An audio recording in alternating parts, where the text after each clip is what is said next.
자, 윤석열 전 대통령이 파면되기 전까지 여러 가지 유튜브 채널에 출연했던 이재명 전 대표의 모습 기억하시죠? 하지만 조기 대선이 확정된 다음부터는요. 다른 후보들과는 좀 달리 이런 출연들을 자제하는 것 같습니다. 이를 두고 안정 전략을 내세우고 있는 것 아니냐라는 해석이 나오고 있는데요. 사법 리스크가 여전히 존재하는 이재명 전 대표 입장에서는 돌발 변수나 또는 예측하지 못한 이런 사고들 이런 거를 최대한 막아보겠다. 이런 걸로 평가가 됩니다. 일단 오늘도요. 이재명 전 대표는 대장동 개발 비리 의혹 재판에 출석했습니다.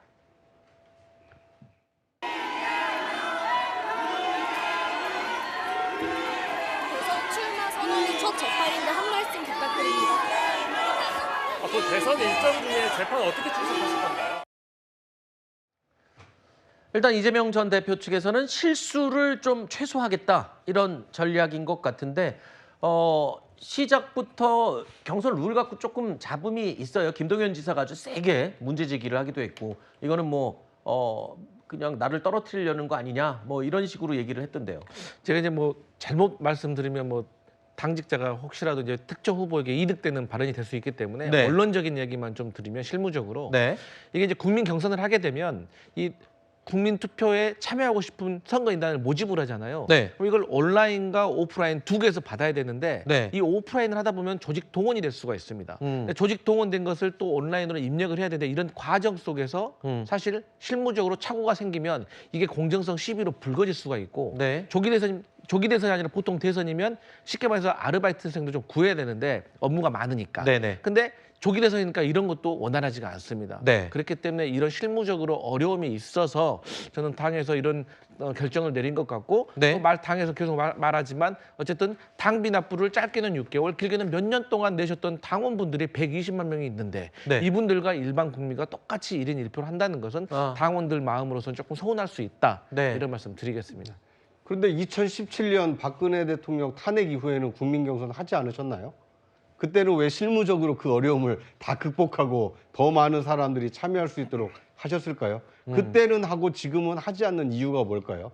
그 차이에 대해서 아마 생각을 달리하는 분들이 많이 있는 것 같습니다. 일부러 일단은 지금 안정적인 1등을 유지하고 있는 이재명 대표의 이 구도 이걸 그대로 좀 특별한 변수 없이 가져가기를 바라는 게 아니냐 그런 해석이 있거든요.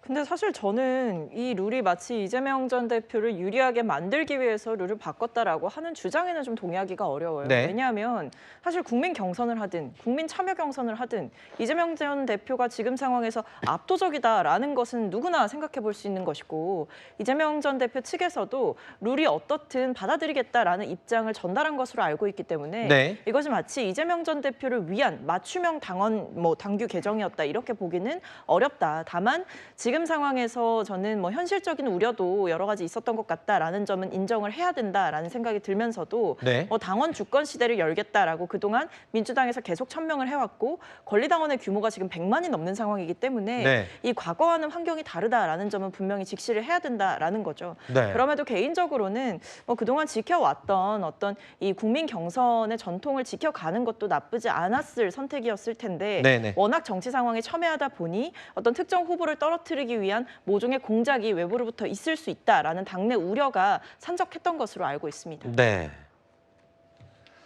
박지원 의원은 왜 민주당만 갖고 그러냐. 시간이 촉박하기 때문에 어쩔 수 없다. 이런 입장을 설명했습니다. 일찌감치 대선 불출마를 선언했던 박용진 전 의원도요. 중도 확장성이 약화될까 좀 우려된다. 이런 이야기도 했습니다. 특별히 얘기하자면은 국민의힘도 50% 50%인데 네. 왜 거기는 얘기하지 않고 민주당만 얘기하는가? 더 중요한 것은 지금 현재 오늘부터 49일 남았잖아요. 예. 시간적 여유가 없기 때문에 어제 중앙위원회 저도 투표에 참가했습니다마는 압도적으로 찬성을 했기 때문에 이건 끝났다. 첫 번째로는 역동성을 부여하는 경선룰이 안 만들어진 게 아쉽고 두 번째로 역선택 방지 조항이라고 하는 게 중도 확장성을 제거하고 본선 경쟁력을 약화시키는 방식으로 가게 된다. 호랑이가 토끼를 잡을 때도 사력을 다해서 잡는 거라고들 하니까 그럴 수도 있습니다만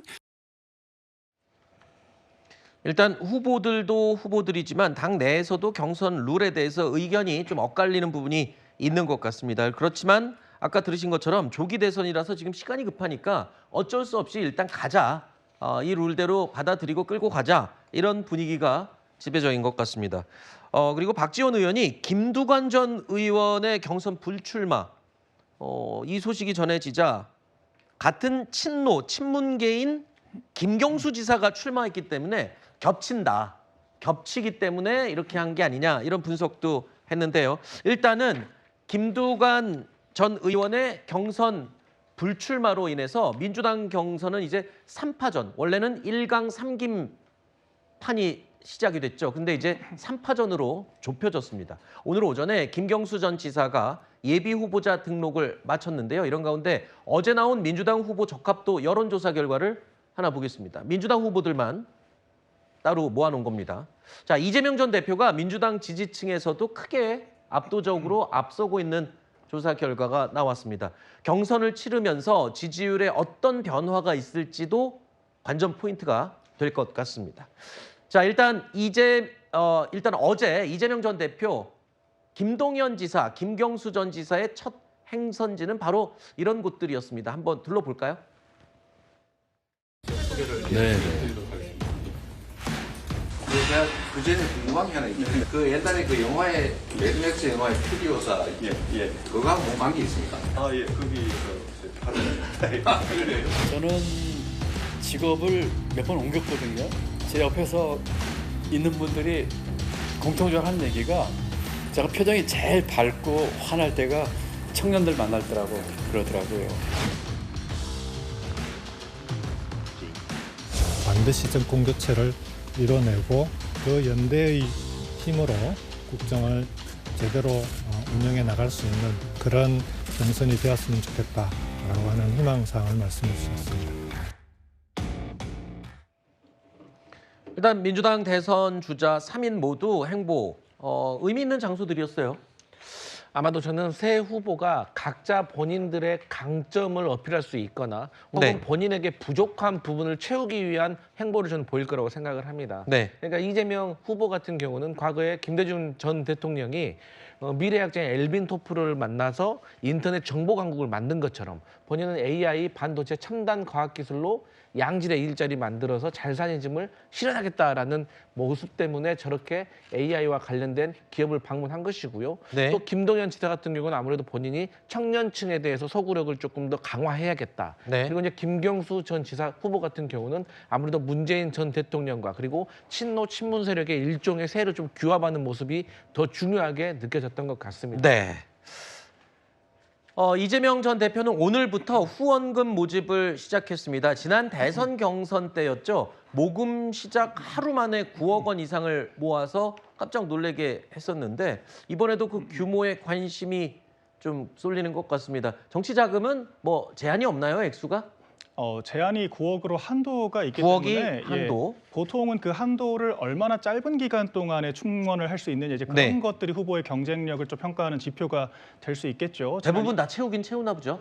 다 못 채우는 경우들도 그래요? 있는데 사실 이재명 전 대표처럼 좀 유력한 주자들의 같은 경우에는 사실 금방 하루 만에도 채우는 경우들이 많습니다. 네. 그러니까 근데 지난 20대 경선 같은 경우에는 그 이낙연 전 총리가 더 빠른 시간 동안 그 후원금이 모여지는 상황에서 이재명 전 대표가 그런 상황들을 좀 극복하기 위해서 좀 자금을 좀 충당하려고 한 것이 아니냐 이제 이런 의혹들이 지금 재판정에서 다뤄지고 있는 부분들도 있는 것이고요. 네. 그만큼 그렇게 속도가 중요하다라고 볼 수 있는데 전 이렇게 압도적인 후보이기 때문에 조금 더 대범한 모습을 보였으면 어땠을까 하는 아쉬움이 여전히 있습니다. 그러니까 지금도 하루 만에 후원금이 찰 정도로 당내 압도적인 지지를 받고 있는 만큼 경선의 흥행을 위해서라도 조금 더 다양한 후보들의 그런 공간을 열어줄 필요도 있었을 것 같은데 아무래도 지난 경선에서 막판에 이제 이낙연 후보에게 거의 3배 스코어로 선거인단 투표에서 밀리는 그런 양상들이 있었고 정말 경선 일주일만 더 했으면은 결과 바뀌었을 수도 있다. 이런 얘기까지 나오지 네, 않았습니까? 그래서 아마 그런 부분들 때문에 조금은 약한 모습을 보인 걸로도 볼 수 있을 것 같습니다. 네, 뭐 개인적인 의견을 전제로 하신 말씀이고 그런데 정치인들은 저렇게 후원금 그 9억 원 네. 요 채우는 속도 갖고도 그렇게 자존심 싸움을 하는군요.